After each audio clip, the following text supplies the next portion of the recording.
8.1 को स्टार्ट करते हैं। तो इससे पहले वाले वीडियो ने हमने इसका पूरा इंट्रोडक्शन पार्ट को देखा है और अच्छी तरह से समझा है। आज हम लोग क्वेश्चंस करते हैं इसका।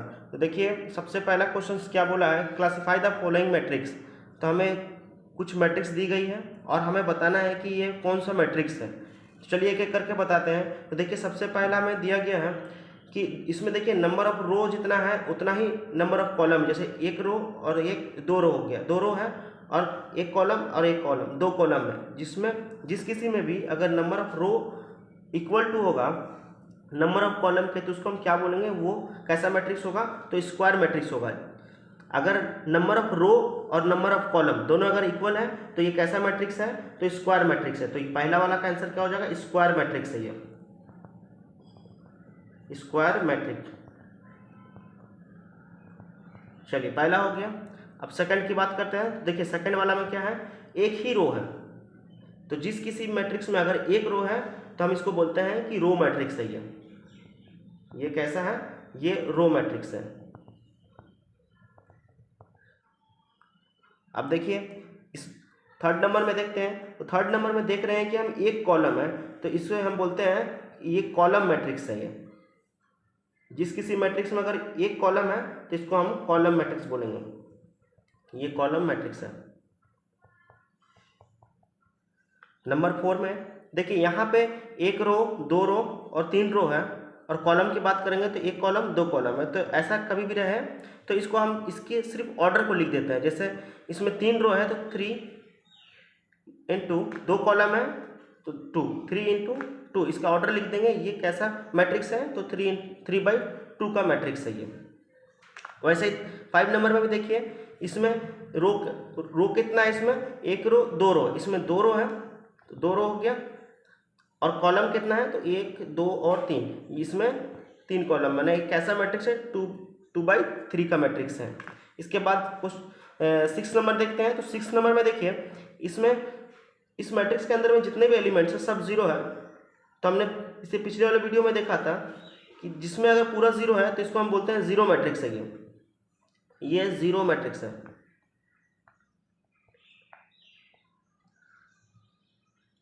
इसके बाद देखिए आगे बढ़ते हैं। अब क्वेश्चन नंबर 2 को करते हैं। तो क्वेश्चन नंबर 2 क्या है, if a matrix has 4 elements what are the possible order it can have. तो आपको बताना है इसमें कि इसके क्या क्या पॉसिबल ऑर्डर हो सकते हैं जिसमें 4 एलिमेंट्स हैं। तो हमें क्या करना है कि ये 4 का हम देखते हैं किस किस को मल्टीप्लाई करके 4 आता है। तो सबसे पहले ऑर्डर, तो 1 को मल्टीप्लाई करेंगे 4 से तो 4 बन जाएगा, तो ये एक ऑर्डर हो गया। दूसरा 4 इंटू 1 करेंगे, इससे भी 4 बन जाएगा। और तीसरा आपका हो जाएगा 2 इंटू 2 से। तो ये पहला हो गया, ये दूसरा हो गया और ये थर्ड हो गया। तो मतलब कि ये एक मैट्रिक्स बन सकता है, 1/4 का मैट्रिक्स बनेगा, 4/1 का बनेगा और 2/2 बनेगा। जैसे इसका मतलब क्या हो गया कि ऐसा मैट्रिक्स जिसमें एक रो होगा और 4 कॉलम होगा। दूसरा में हम क्या देख रहे हैं कि 4 रो होगा और एक कॉलम होगा। और तीसरा देख रहे हैं कि 2 रो और 2 कॉलम बनेंगे, मतलब कि 3 पॉसिबल है जिसमें 4 एलिमेंट्स हैं। इसके बाद आइए सेकंड नंबर देखते हैं। तो सेकंड नंबर में देखिए क्या बोला गया है, इसमें 8 एलिमेंट्स है। तो 8 एलिमेंट से कितना पॉसिबल ऑर्डर बन सकता है। इसमें भी सेम करेंगे हम कि 8 का मल्टीप्लाई में किन किन नंबर को मल्टीप्लाई करके 8 आता है, हम सिर्फ उसे ही लिखेंगे। तो ऑर्डर सबसे पहले हम लिखेंगे 8 इंटू 1, ऐसे ही 1 इंटू 8, और क्या हो सकता है 4 इंटू 2 और 2 इंटू 4। मतलब इसके पॉसिबल ऑर्डर क्या क्या हो सकते हैं, 8 इंटू 1, 1 इंटू 8 और 4 इंटू 2 और 2 इंटू 4 इसके पॉसिबल ऑर्डर है। यानी का मतलब है कि जिसमें 8 रो होगा और 1 कॉलम होगा ये एक मैट्रिक्स होगा, जिसमें 1 रो और 8 कॉलम होगा ये एक मैट्रिक्स होगा, और इसमें क्या है कि 4 रो और 2 कॉलम्स होंगे, इसमें 2 रो और 4 कॉलम्स होंगे। मतलब इतना पॉसिबल ऑर्डर होगा किसका, जिसका 8 एलिमेंट्स होगा, जिस मैट्रिक्स का 8 एलिमेंट्स होगा। अब आइए क्वेश्चन नंबर 3 करते हैं।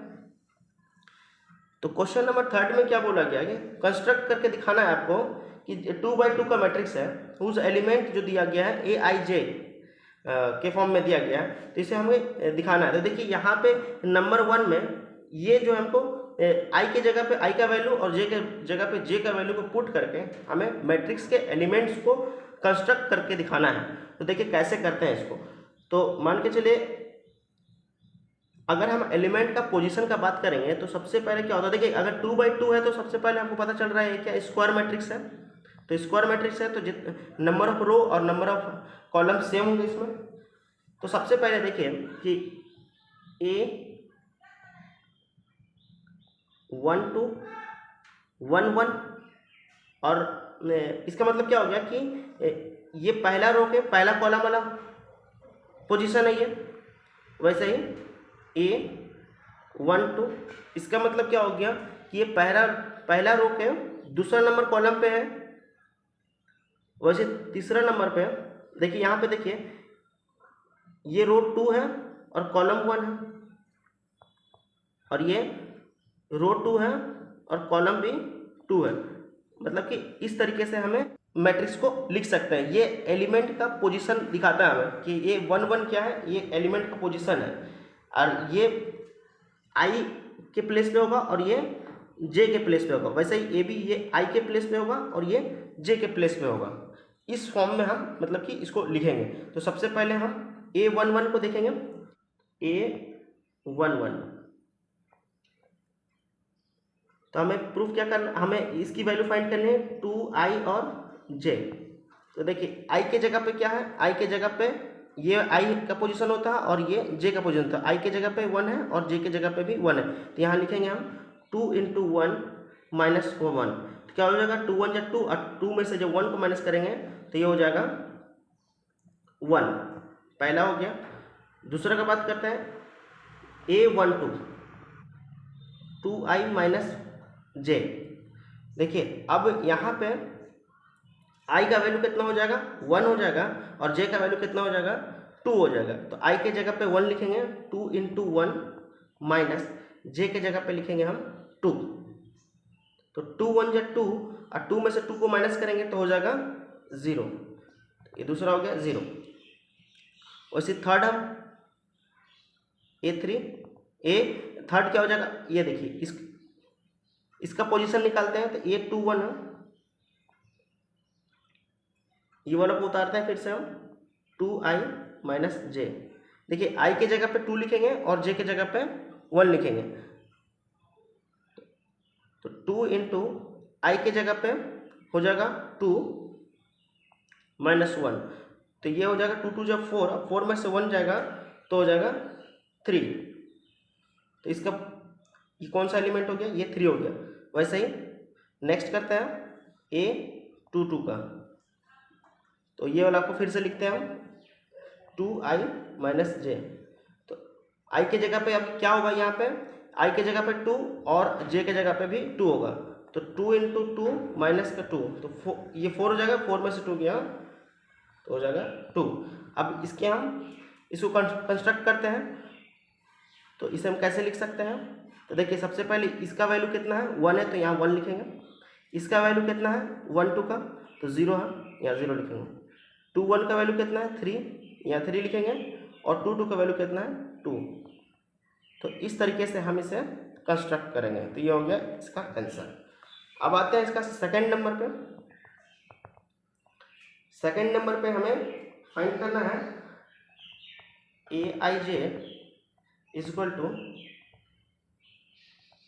× j। हमें ये फाइंड करना है। तो चलिए फिर से इसको सॉल्व करते हैं हम। सबसे पहले A11 का वैल्यू निकालेंगे हम, उसके बाद A12 का वैल्यू निकालेंगे, उसके बाद A21 का वैल्यू निकालेंगे, उसके बाद A22 का वैल्यू निकालेंगे। तो चलिए ये 1 और ये 1 किसको दिखाता है, ये i को, और ये किसको डिनोट करता है, ये j को डिनोट करता है। तो ये 1 1 i के जगह पे भी 1 और j के जगह पे भी 1। तो 1 × 1 करेंगे तो ये हो जाएगा 1 हो जाएगा पहला। दूसरा i के जगह पे 1 और j के जगह पे 2, तो 1 × 2 ये हो जाएगा 2 हो जाएगा। इसका मतलब है कि i के जगह पे 2 और j के जगह पे 1, तो ये हो जाएगा, ये भी 2 हो जाएगा। 2 का मतलब i के जगह पे 2 और j के जगह पे 2, 2 2 जा 4 हो जाएगा यहाँ पे। इसे कैसे करेंगे?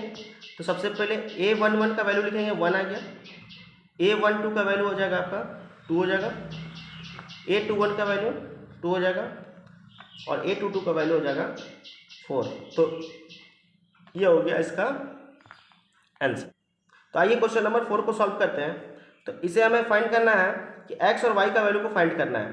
तो देखिए यहाँ पे जो है और इक्वल टू के बाद में जो दिया हुआ है ये दोनों इक्वल टू है, मतलब हम इसको बोल सकते हैं कि ये कैसा मैट्रिक्स है, तो ये इक्वल मैट्रिक्स है, क्योंकि इसमें 2 कॉलम है, 2 रो है, इसमें भी 2 रो है। तो ये कैसा मैट्रिक्स है? तो ये इक्वल मैट्रिक्स है। तो इक्वल मैट्रिक्स में क्या होता है, इसका जो एलिमेंट होता है ये इसके इक्वल होता है और इसका जो एलिमेंट होता है ये इस वाले एलिमेंट के इक्वल होता है। तो हम इसको ऐसा लिख सकते हैं 2x + y = 5। सेकंड वाला को क्या लिख सकते हैं, 3x - 2y = 4, ऐसा लिख सकते हैं। अब हम इसे इक्वेशन 1 करते हैं और अब इसे इक्वेशन 2 करते हैं। तो देखिए इसमें हम कोई मेथड से हम x और y को वैल्यू को फाइंड कर लेते हैं। तो मल्टीप्लाई करते हैं, इक्वेशन 1 में 2 को मल्टीप्लाई करते हैं, तो मल्टीप्लाई करने से क्या हो जाएगा, 2x + 2 2 जा 4 हो जाएगा, सॉरी 4x + 4y = 10। नीचे वाला वैल्यू को ऐसे ही लिखेंगे, 3x माइनस का, अच्छा यहाँ 2 होगा, तो 2y = 4। देखिए प्लस माइनस ही कट जाएगा और ये हो जाएगा x हो जाएगा = 14 हो जाएगा और ये हो जाएगा 7, ऐड करेंगे तो 7x हो जाएगा। तो x = हो जाएगा 14/7। तो x का वैल्यू यहाँ पे आ गया 2। अब x का वैल्यू को पुट कर देंगे हम इक्वेशन 1 में। तो इक्वेशन 1 क्या था, 2x + y = 5। तो 2 × x का वैल्यू हम 2 लिखेंगे यहाँ पे, प्लस y = 5। तो 4 + y = 5, तो y = हो जाएगा 5 - 4, मतलब कि y = 1 हो जाएगा इसका आंसर।